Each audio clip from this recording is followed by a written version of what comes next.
Chapter 34, Section 3, The Rise of Black Power.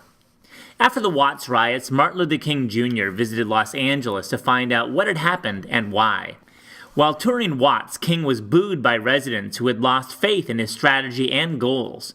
Nonviolent resistance had eroded barriers to integration in the South, but these victories had taken 10 years, and many urban blacks were impatient for change. They were also not sure they wanted to be integrated into a white society that they viewed as racist and corrupt. As activism spread beyond the South, the civil rights movement was changing. Malcolm X advocates black nationalism. One of the leaders of this change was a former convict named Malcolm X. Born in 1925 as Malcolm Little, Malcolm X drifted into a life of crime during his teenage years. Eventually, he was arrested and jailed. In prison, he was introduced to the teachings of Elijah Muhammad, the leader of a religious group known as the Nation of Islam, or Black Muslims. Muhammad taught that blacks were Earth's first people, but had been tricked out of their power and long oppressed by evil whites. Malcolm X later wrote of the appeal of Muhammad's teaching to African American convicts. Here is a black man caged behind bars, probably for years, but there by the white man. You would let this caged-up black man start thinking, the same way I did when I first heard Elijah Muhammad's teachings. Let him start thinking how, with better breaks when he was young and ambitious, he might have been a lawyer, a doctor, a scientist, anything. That's why black prisoners become Muslims so fast when Elijah Muhammad's teachings filter into their cages. The white man is the devil is a perfect echo of that black convict's lifelong experience. Malcolm X, The Autobiography of Malcolm X, 1964. After Malcolm Little left prison in 1952, he joined the Nation of Islam and changed his name to Malcolm X. He said Little was the name of a white slave owner. He chose X as his new last name because a Negro in America can never know his true family name or even what tribe he was descended from. He quickly became the Nation of Islam's most effective preacher. In 1959, he was featured in a week-long television special called The Hate That Hate Produced, which brought widespread attention to Malcolm and the Nation of Islam. As a black Muslim, Malcolm X rejected the goals of the early civil rights movement. Rather than seeking integration, the Nation of Islam promoted black nationalism, a doctrine that called for a complete separation from white society. Black Muslims worked to become independent from whites by establishing their own businesses, schools, and communities. Malcolm X also rejected nonviolence as a strategy to bring about change.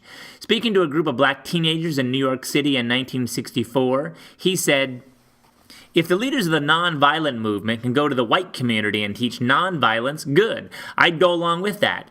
But as long as I see them teaching nonviolence only in the black community, we can't go along with that. If black people alone are going to be the ones who are nonviolent, then it's not fair. We throw ourselves off guard. In fact, we disarm ourselves and make ourselves defenseless."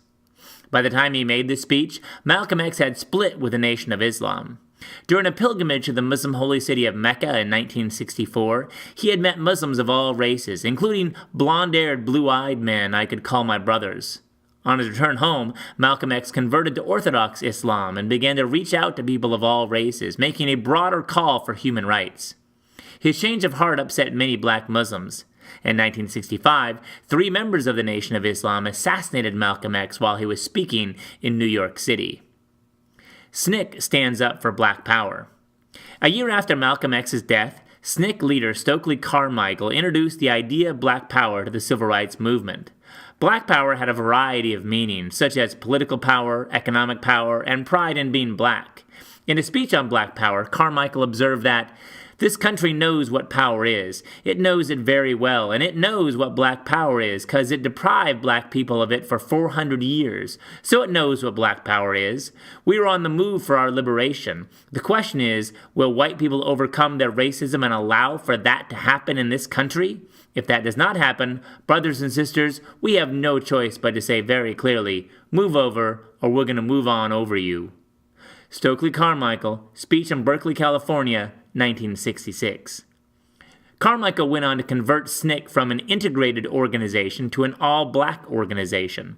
We cannot have white people working in the black community, he argued. Black people must be seen in positions of power, doing and articulating for themselves. Black Panthers work for self-determination. Among the many African Americans influenced by Malcolm X were Bobby Seale and Huey Newton. In 1966, they founded the Black Panther Party in Oakland, California. In choosing that name, the founders were sending the world a message. An early supporter explained, "The Black Panther was a vicious animal who, if he was attacked, would not back up.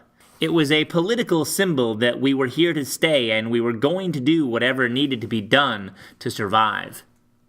The Black Panther Party developed a 10-point platform setting out its goals. The first and last points dealt with self-determination. "We want freedom," the platform began. "We want power to determine the destiny of our black community." Other demands included jobs, decent housing, education that teaches our true history, and an immediate end to police brutality. Finally, the platform called on the United Nations to supervise a plebiscite among African Americans to determine the will of black people as to their national destiny. A plebiscite is a vote on a question of importance. The Black Panthers provided many services for blacks in their community, such as free breakfast programs for children and medical clinics, but they were probably best known for their efforts to end police mistreatment of blacks. They sent observers onto the streets to watch interactions between police and black citizens. The observers carried a law book to provide information about people's rights, a tape recorder to document what was said, and a shotgun to show that they were prepared to defend themselves. Because Black Panthers carried weapons and were willing to stand up to the police, they were viewed as dangerous radicals by law enforcement agencies. Local police and FBI agents often raided the Panthers' offices and homes. When confrontations with the police turned violent, the Panthers involved were arrested and jailed. By the mid-1970s, with its legal problems mounting, the Black Panther Party fell apart. Black power at the polls brings political gains. For many African Americans, black power meant the power to shape public policy through the political process. Supported by the Voting Rights Act of 1965, civil rights groups organized voter registration drives across the South.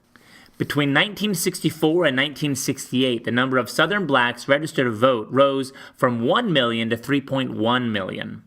Across the nation, African American candidates successfully competed for both black and white votes. Edward Brooke of Massachusetts was elected to the Senate in 1966, becoming the first black senator since 1881. 2 years later, Shirley Chisholm of New York became the first black woman to win election to the House of Representatives. In 1969, the African American members of the House of Representatives started the Congressional Black Caucus. Over the years, the caucus has worked to address legislative concerns of African American citizens. Black politicians were also successful at winning states and local elections. In 1967, Carl Stokes of Cleveland, Ohio, became the first black mayor of a major U.S. city. 6 years later, Tom Bradley became the first black mayor of Los Angeles.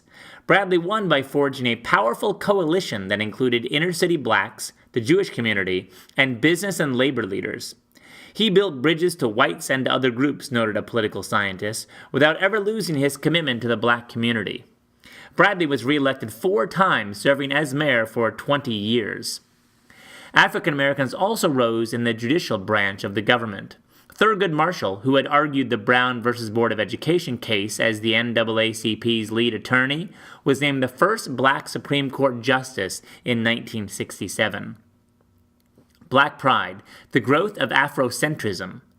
For many African Americans, black power meant taking pride in their African heritage. This focus on African history, African culture, and the achievements of African peoples had their descendants in the United States came to be known as Afrocentrism. Afrocentric scholars argued that the accounts of history taught in most schools ignored the many contributions of African peoples.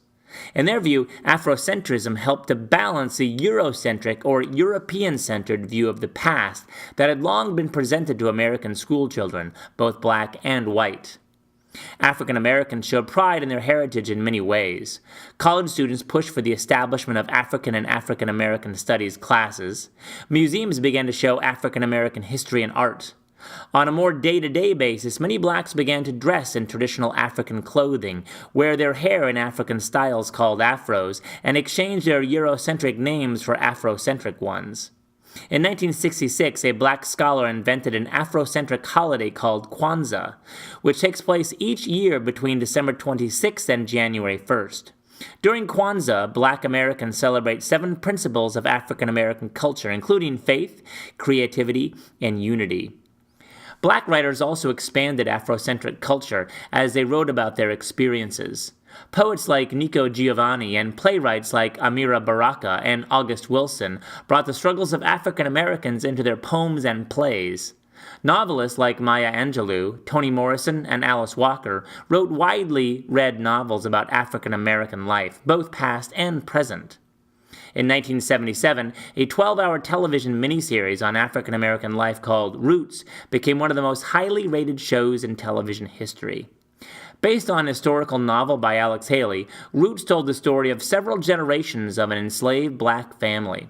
More than 250 colleges planned courses around the broadcast, while more than 30 cities declared Roots Weeks.